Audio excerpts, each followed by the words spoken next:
The Ride Home Rants podcast is brought to you by Reaper Apparel Company. Reaper Apparel offers a casual line of superb fit, finish, and comfort.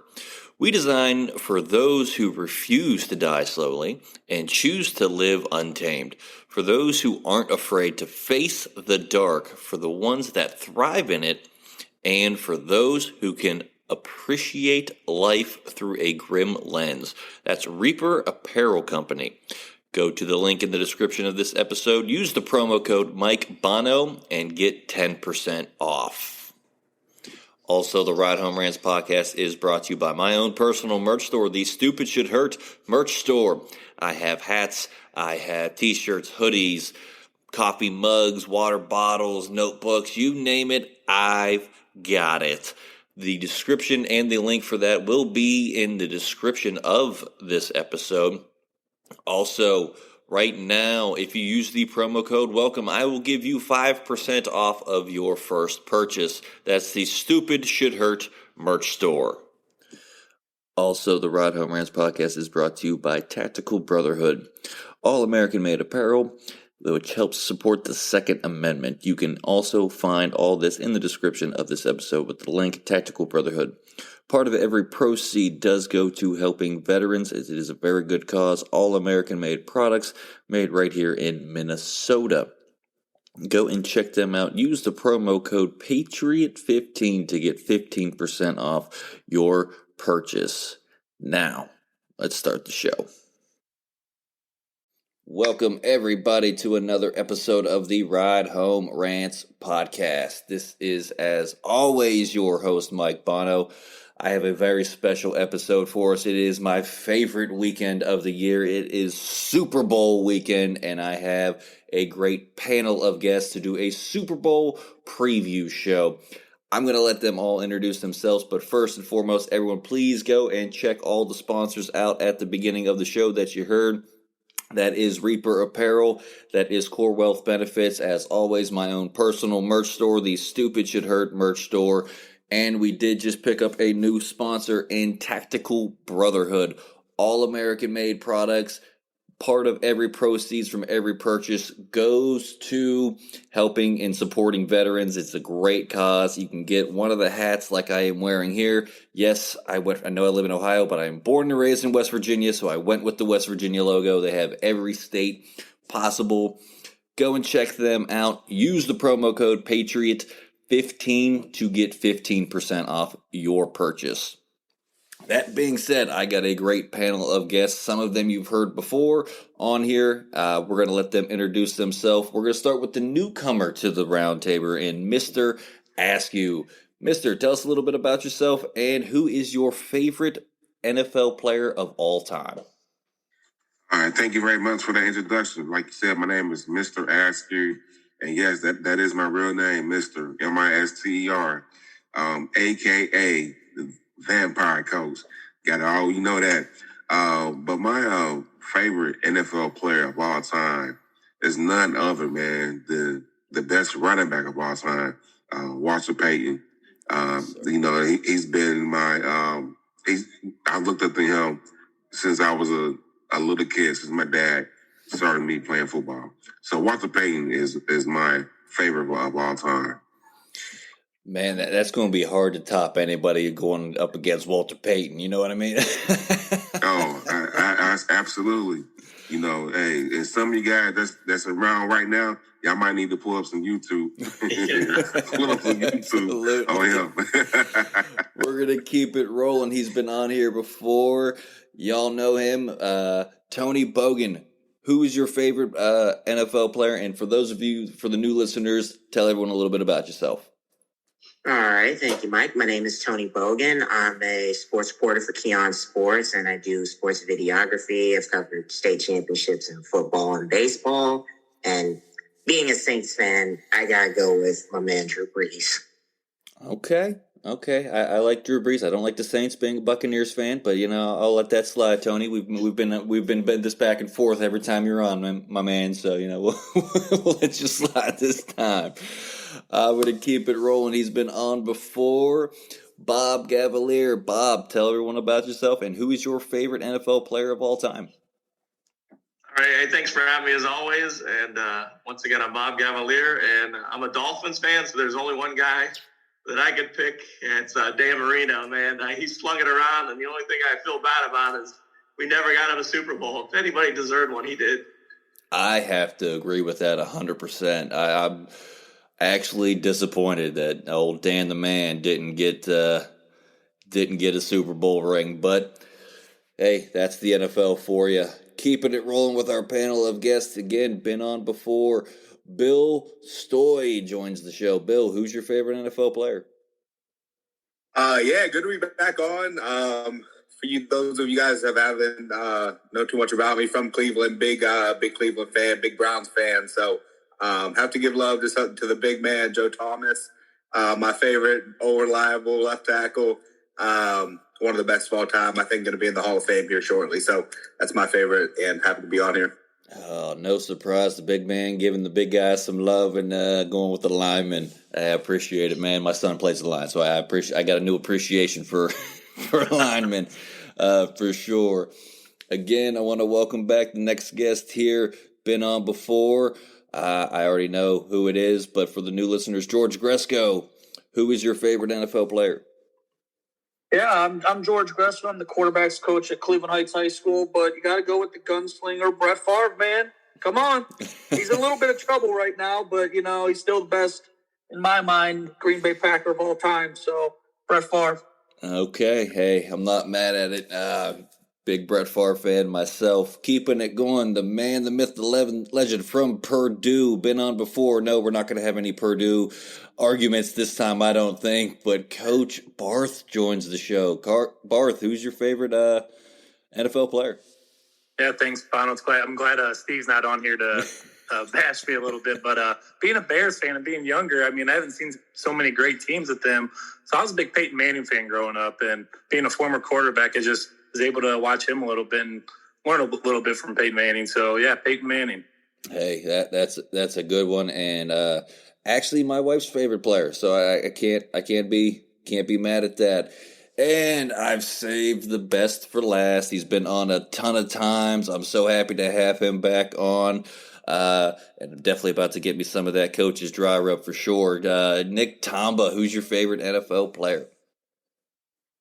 Hello all, I am Nick Tamba. I am a middle school teacher. I'm the defense coordinator at Willoughby South. And then as Bono gave me a little plug, I sell, some of you guys can see it on the camera, I sell Coach's Dry Rub. Website is Tomba's Kitchen, TOMBAS kitchen.com. I have like 7 different blends on there. But to get to the question, my favorite NFL football player would be Jerry Rice. I used to love, as a kid, watching the NFL films videos of him training, and the dude just worked extremely hard, and I always just loved how that paid off for him. So Jerry Rice. Absolutely. And for the new listeners out there, as always, I'm your host, Mike Bono. My favorite NFL player, and this might blow the older guys on this will know him. These younger guys, you're gonna need to YouTube him. But I'm sticking with Mr. Askew. It's another running back by Mike Allstott. Oh, man. A great running back for the Buccaneers, just a bruiser. Just look him up. That's all I'm going to say. Like, this man just ran people over, for sure. And reason I got into football and a Buccaneers fan, he was one of the main reasons, was him. All right, but that being said, we're not going to be talking about, it seems like, any of those teams this one here, because we are going to be breaking down this coming game this Sunday, the biggest game of the year, the Super Bowl with the Chiefs and the Eagles. So I'm going to be moderating this wonderful panel of guests. We got 7 questions to get through here, so let's get this rolling here. And Mister, we're going to start with you since you're the newcomer. We're going to throw you to the wolves off the bat here. Not counting the head coaches Andy Reid and Nick Sirianni, but everyone else. Who has the better coaching staff on these teams? You know what? I'm going to have to go with Kansas City. I'm going to have to go with Kansas City. You know, I think Eric Bieniemy has really done really done a swell job in putting together game plan. I mean, daily and weekly. Going through the grind of an NFL season. Year in and year out. I think he's a big part of their success that they have. So I'll have to say, Kansas City. I mean, that's hard to argue with. Great coaching staff there. Gresco, what are your thoughts? Best coaching staff. Yeah, I'm going to go with the Kansas City Chiefs as well. I mean, Bieniemy, I thought would have been a head coach by now, to be honest with you. And he still has not gotten his opportunity, but definitely the Kansas City Chiefs. All right. Tony, you're up. Same question. All right. I got to go with Kansas City Chiefs coaching staff. Okay. They just know how to put a game plan together, no matter what receivers you have, and you will never find an offense that does like a disco type move in the Super Bowl, score a touchdown, a ring around the rosy play to score a touchdown. They just know how to do it, and when the new nickname I've given Pat Mahomes is the Magician, because he just gets it done. That's tough. All right, Mister, I see you shaking your head on that one. No, I would agree, man. The musician and the discos and the ring around the rosy, merry-go-round, everything else. You're right. They just find ways to make plays to get it done. Absolutely. Old Coach Barth, what do you got? Better coaching staff.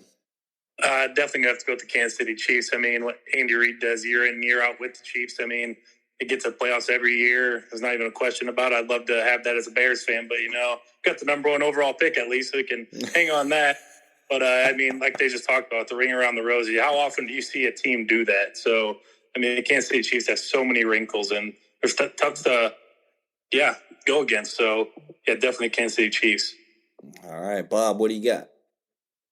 I'm going to go with the Chiefs too, but I'm going to go the other end. Spagnuolo is a great defensive coordinator who, gets overshadowed, I think. I mean, I can name Chris Jones and that defense off the top of my head, and that's it.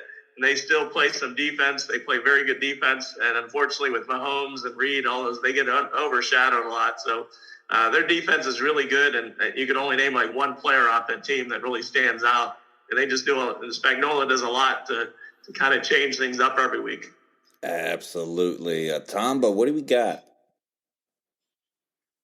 I am agreeing with the panel, going with the Kansas City Chiefs.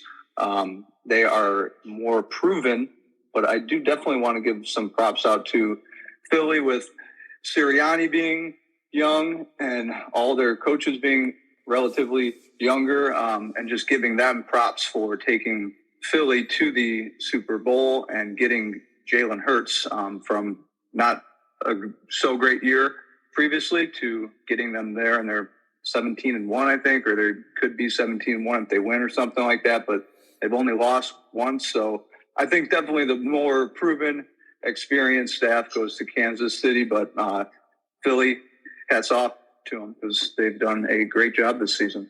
All right, Bill, what you got? Best coaching staff. Yeah, I would love to go contrary here, but going to have to go with the Chiefs. I mean, Bieniemy, Spagnuolo, and of course, Andy Reid. Just obviously a great trio there. Going to have to go with the Chiefs. Yeah, I kind of figured that was going to be the case across the board. Yeah, it's hard to go against the Chiefs, especially with what they've done the past couple of years. So that all being said, Bill, we'll keep it with you. If the Chiefs win the Super Bowl, should Andy Reid retire after this year, and why? I don't see any reason to. I mean, I guess if he's ready to retire and move on to a different life, perfect way to go out. But I think he's at the top of his game. Don't see any decline in it. As long as he's still loving it, I think he should keep going. All right. Tomba, same question. If the Chiefs win, should Andy Reid retire this year, and if so, why? I would say absolutely not. I think his core of players, if they win one here, I think he needs to go back and try to grab 2, 3, 4 more if he can and if that's what he wants. But I think there's no reason for him to win and walk out here. I think that he can coach for a long, long time. I just Googled his age. He's 64. I think my dad drove a truck till he was like 67. So if my, father can roll out there and drive and do all of it, I think that Reed can continue to work with May Holmes and all those assets that he has. So definitely not. No. Oh, so 67 is the cutoff. All right, we got it. All right, we'll all right, Bob, same question. Yeah, I don't think so. It would be a nice storybook ending. You win a Super Bowl, retire. A lot of people like to do that, but I think Mahomes is keeping him young, I think, and I think he sees what he has coming back. He has a lot coming back next year. They get a couple of better receivers. Maybe they could be really potent and be really good next year. And it just they're going to watch. The cap's going to start hitting with Mahomes' contract pretty soon, so they're going to have to work something out with that. But I could see him sticking around. There's rumors that Bieniemy might be leaving to just go and to be on his own. I think that's one of the things he's having trouble getting head coaching jobs. I think he's being overshadowed by Reed a little bit, so he might need to leave to get on his own to a different offensive coordinator job. Hey, I got you. Drew, what do you got for Andy Reid? I don't think he's retired just because what Bob just mentioned. All the talent he has coming back, and he has Mahomes for another 7 years. As long as he's still there, I would keep coaching. It's a one generational quarterback, what he can do and everything. And Andy Reid, just all the wrinkles he throws in this year, he's going to do it every year, and every year they're in the playoffs. So as long as you keep making the playoffs, I would keep going. All right. Tony, what do you got? I say no. As long as Andy Reid still feels he can coach, I say why not? Like someone said earlier, Pat Mahomes is making me feel younger, and it seems that the Chiefs don't rebuild. They just have reloaded. So if I'm Andy Reid, I keep going. Okay. Gresco, what do you got? Yeah, that answer is definitely no. He's definitely not retiring when Patrick Mahomes is right now in his prime. If you look at Patrick Mahomes, he's been in the AFC Championship game or the Super Bowl every year since he's been in the league. So definitely not. Okay, Mister, let's finish it out. Yeah, I would say no. Anytime you got players that can keep you young, you're gonna go until the wheels fall off. And I don't think he's not leaving until the wheels fall off. Okay. Hey, I don't think he will. That's just my opinion on that one too as well. Like everyone said, if you still got it and you're still in the playoffs and AFC Championship games every year, why stop? But this one, this is definitely a fitty question. I'm sorry for this one. This is a fitty question, and I kind of already know where this one's going to go. But who is the better quarterback overall, Jalen Hurts or Patrick Mahomes? And Mister, we're going to stay with you. I tell you what, this one might be a surprise. All right, and this is why I'm going to go with Jalen Hurts. Oh, and the reason why I would go with him is because he has what we call the IT, and that is the it factor. Think about everything that he has gone through his career when he was at Alabama, starting, not starting, and then going through the process with the NFL and where he's at right now. Overall, I think he has a tremendous upside. When you have a player like him, you got all the tangibles. You got somebody that can throw darts, some guy that can just throw it out, 80, 90 yards, guys that can run fast. But when you have somebody that has that it factor that you can't put your hand on, he just make everybody just want to win and want to play for him and just want to gather. It's hard to stop. It's hard to defeat. He has the it factor, man. I did not see that going that way. So yeah, that's a great one. Gresco, what do you think? Better quarterback, Hurts or Mahomes? Definitely Mahomes, and I'll kind of tell you why too. Going into this game, the past 2 weeks, Jalen Hurts has only passed for, I believe, 145 last week and 182 the week before. So I'm just like, you got to go with Patrick Mahomes. He's unbelievable. You've seen some of the things that he's done, just his launch points from his throws, they're unbelievable. I'm like, my shoulder would fall off if I would try to make some of those throws, to be honest with you. But, yeah, definitely Patrick Mahomes.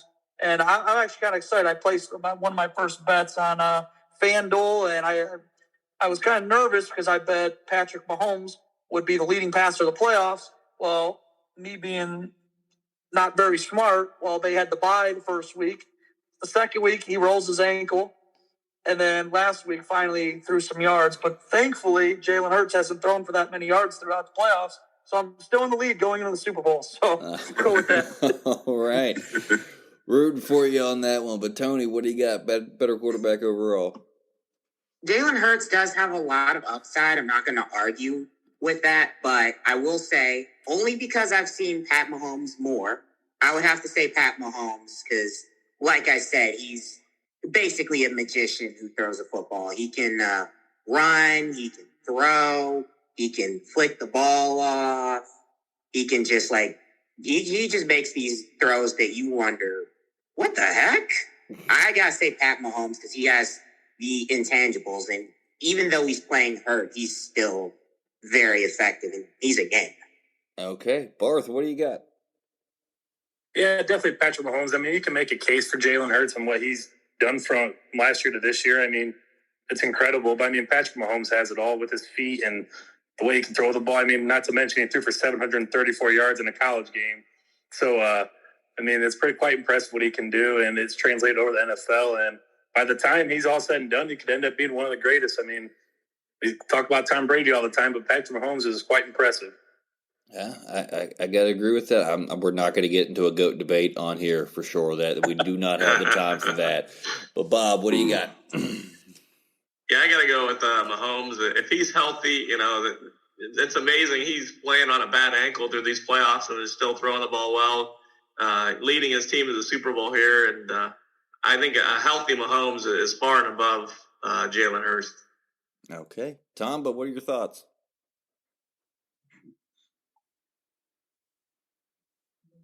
Sorry, I muted myself and unmuted and muted back. So I would agree with the majority there. Mahomes is definitely better proven. I think Hurts is going to be a guy that got to see one or two really good back-to-back seasons and maybe a ring on his finger to say that Jalen Hurts is better than Mahomes. So I think that Mahomes right now on paper and from what all he has done is definitely the better QB that's going to be playing on Sunday. All right, Bill, round us out here. Yeah, so I think Jalen Hurts, I'm a big fan. I think he's a great quarterback and great leader for that team, who they got there. But best quarterback is Mahomes. Just the arm talent, field vision, escapability. I mean, the talent is just off the charts, and I think best quarterback in the NFL and definitely of best of the two, even though, like I said, big Jalen Hurts fan. All right. Well, I'm so interested in this next question, and this is why I had everyone say who their favorite player was, because we're going to talk a little bit more about players, and everyone's calling this the Kelsey Bowl, with two brothers going up against one another in the Super Bowl. So who's the more valuable Kelsey brother on their team? Is it Jason as the Eagles center, or is it Travis as the Chiefs tight end? And you know what, Barth, we're going to start with you.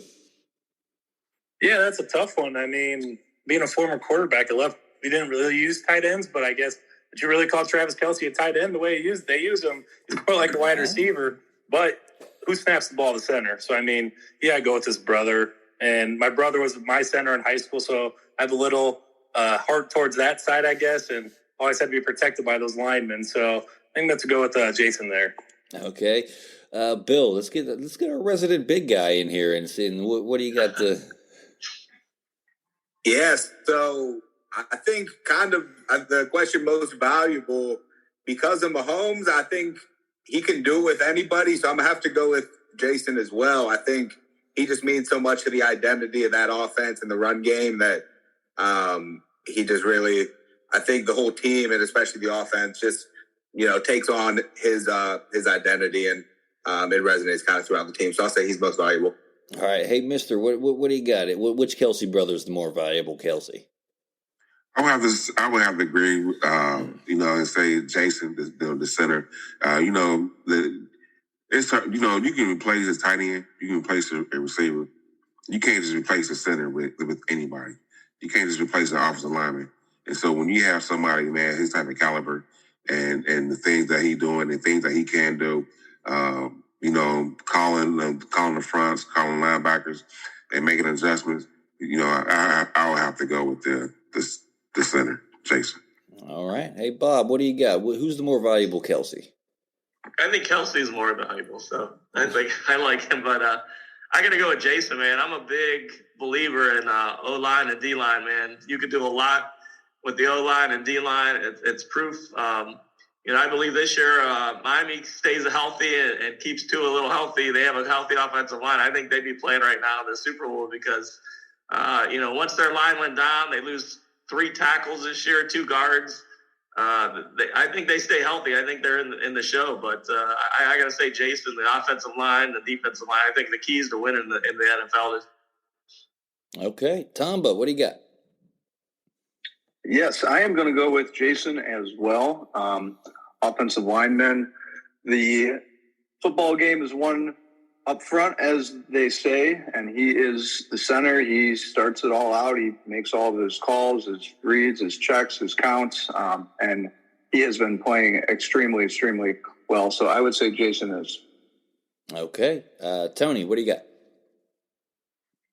I would have to say that I got to say Travis Kelce. No disrespect to Jason Kelce, because what he does on that line is important because you have to keep the quarterback upright, no matter if it's a running QB, a passing QB, or a mix of both. But I would have to say Travis because he is basically a number one, even though he's a tight end, he's basically the number one receiver for Mahomes. Okay. Gresco, where we at? Yeah, so I mentioned at the beginning of the show, I coach football at Cleveland Heights, and this past week for the school has been pretty dang cool to see. They lit up the school in red and blue, or red and green on the outside. They were selling Kelsey T-shirts, so it was pretty cool to see. There's people down from the NFL taking certain kind of videos and stuff for the game. But the Chiefs' offense is ran through Travis, and the Eagles' offense is ran through Jason. So I'm just like, Jason doesn't score points at the end of the day. It's Travis Kelce going to catch the most, touchdowns and yards. So I'm going to say, Travis Kelce is definitely the more important Kelce brother. All right. Glad we had a mix on that one. I mean, I kind of figured Bill was going with the lineman. I didn't know where everyone else was kind of where their heads was at on that one. But all right, so this next one, I'm interested to see who wins the Super Bowl and what is the score. Mister, let's start with you. You know what? Give me the Brotherhood. Give me Philly, man. Give me 45-40. A high scoring game. High scoring game. Give me a high scoring game. Give me the brotherly love, man. Give me the Eagles flying high because of the IT, man. Because of the A factor. Okay, Gresco, what do you got? Who wins and what's the score? Yeah, so on my other podcast, I predicted weeks ago, it was like the third week of the playoffs, I said 34-28 Chiefs over the Eagles, and Mahomes, I mean, I can't, it was like Tom Brady of the early 2000s. You just can't bet against that guy. All right, Tony, where we at? I got to say, Chiefs win. They come from behind like the Patriots did in 2017. Chiefs come back from a huge deficit. They win the second ever Super Bowl overtime win, 33-30 in overtime. All right. Bill, what do we got? Yeah, I'm going to go with the Eagles as well. I'm going to go, say, 27-24. I think some defenses are going to show out. 27-24 Eagles. All right. Tomba, Yes, I am going with the Kansas City Chiefs. I think the final is going to be 38-28.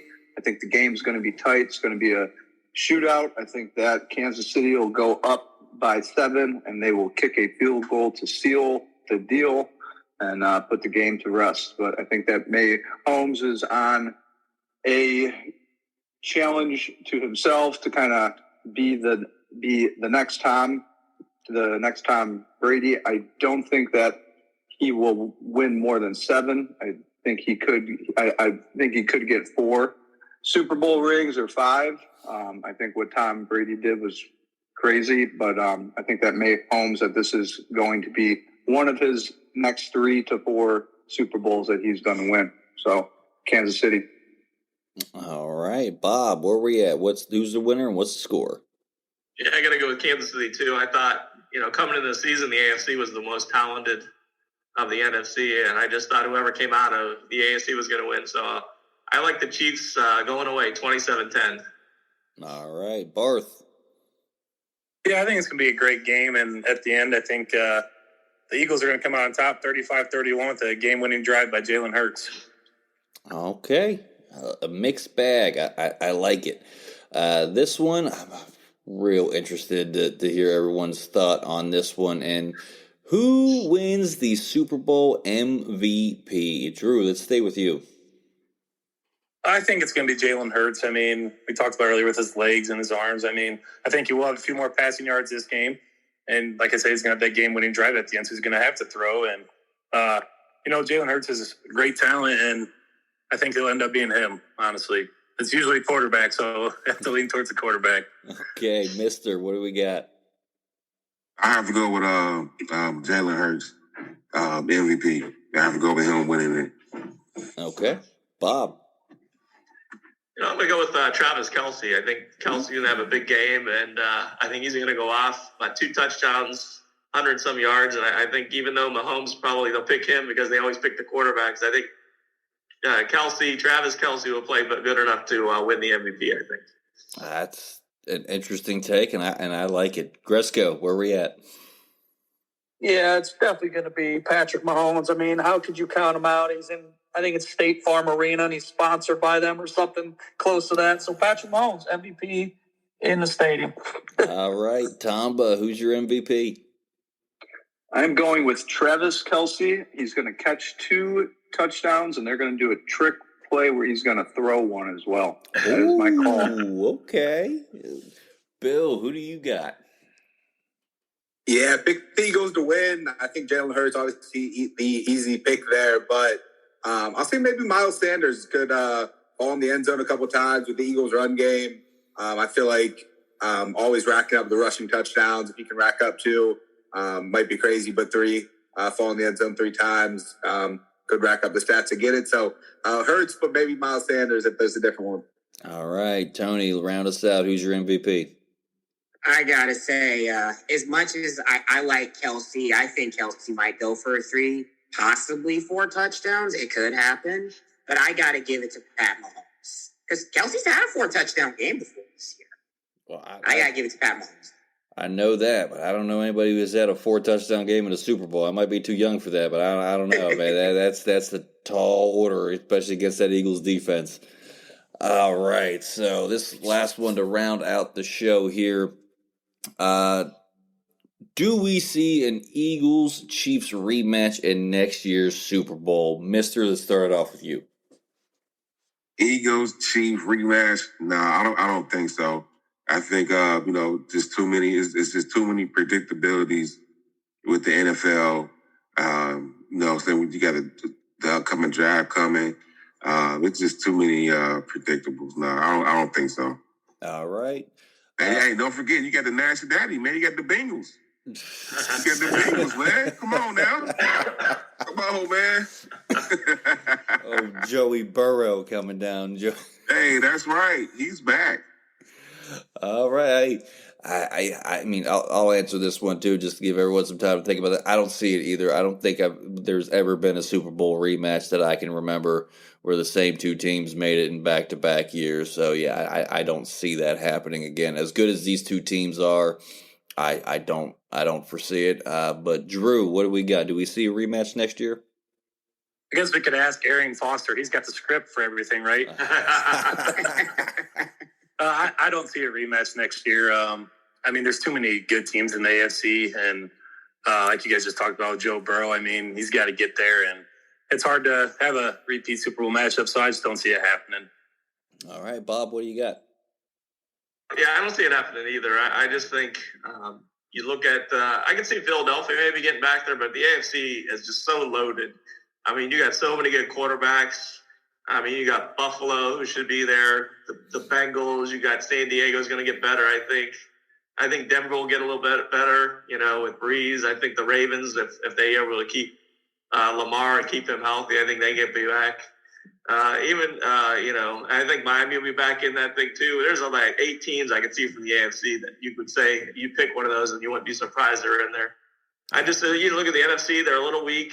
It's going to help some of those teams getting some new coaches, so we'll see what happens. But the AFC is too loaded up. All right, Tom. But what do we got? A rematch? Yes or no? We do not have a rematch coming. I think that the AFC, like everyone else said, is just stacked. I think that Kansas City can go back, but definitely not going to be easy for them. And the NFC has to figure something out to where they can improve some. I think the Cowboys potentially, if Dak ever pulls his head out of his butt, and some of them teams can also challenge Philly some, but I do not see a repeat. I think one of them might go back, but definitely don't see both of them making it through the gauntlet of the NFL playoffs. So, no. All right. Bill, what do we got? Can't believe no one's mentioned the Cleveland Browns yet, but the AFC is stacked. Everyone over there, I'll say the Browns, since no one else did, Bengals, Bills, obviously the names, the teams everyone else listed off. NFC, I really think the 49ers are a little bit of a team of destiny. I think this year was, obviously don't know what would have happened if they had a quarterback in the championship. Probably wasn't going to be this year, but if they can get that figured out, I think just so much talent on that roster. Defense is obviously really great, and the weapons they have, it'd be tough for anyone to beat them going into next year. So, Browns, 49ers, early Super Bowl pick here for next year. Okay. I allow you one joke per show, Bill, and I think I'm glad you waited until the end. Tony, what do you got? I will say no. I think these teams will both make deep runs next year, but the AFC is just too loaded. You got Miami, if they can actually get a good, competent offensive line. You got Cleveland, if they can get their issues together. You got Buffalo, if they can figure things out. You got Cincinnati. And on the NFC side, you got San Francisco, Dallas, if they can ever break their curse, Minnesota, if they can ever break their curse. And I could see a potential wild card team making a deep run like Detroit. I could see Detroit possibly making some noise. All right, that's some bold predictions from you and Bill. George, round us out here. Do you see an Eagles-Chiefs rematch next year? No, I don't think so. There's just too many unpredictables, as first guy on the show said. There's just too many unpredictables. If you look at the 49ers, Purdy got hurt, and that was the end of that game. A couple weeks ago, we thought possibly we won't see Mahomes for the rest of the season. So, there's just too many unpredictables that come into play with the NFL, and it's a long season. So I'm going to say no. All right. Yeah, I think this was another Fitty trying to stick his touch on these questions here with that last question, because I don't know of a Super Bowl where there's been a rematch ever, and like everyone said too, just the AFC is just stacked. It's gonna be tough to repeat in the AFC. But that is all the questions I had for everyone here today. That is our Super Bowl preview show. I cannot wait for this Sunday for the big game. I look forward to this day every year. This is my Christmas. I love Super Bowl Sunday, and I can't wait for the game to come off. And that is going to do it for this week's episode of the Ride Home Rants podcast. So thank you to all of my guests, Mr. Askew for coming back on, Nick Tamba, Bill Stoy, Drew Barth, Tony Bogan, Nick Tamba, and Mr. Askew for joining the show here again. As always, George Gresco, I did forget you. My apologies, my man, on that last one. But George, thank you for joining the show. As always, if you enjoyed the show, be a friend, tell a friend. If you didn't, tell them anyways. They might like it just because you didn't. That is going to do it for me, and I will see y'all next week. The Ride Home Rants podcast is brought to you by W Energy. Energy drinks made for gamers, streamers, and podcasters alike. For gamers, streamers, and podcasters alike. Go to the link in the description where you can find the best energy drinks out there. Less caffeine than a cup of coffee. Also, no jitters and no crash afterwards. Use the promo code Mike Bono and get yourself 10% off. Also, the Ride Home Rants podcast is brought to you by my favorite sponsor of the show, and that is Shankit Golf. Golf apparel made for the everyday golfer. We might not go out and shoot a 6 under par. We're probably going to shoot a 6 over par, but this is going to give us the gear that's going to help us rock it on and off of the course. Go to the link in the bio, use the promo code Mike Bono, and get yourself 10% off there as well.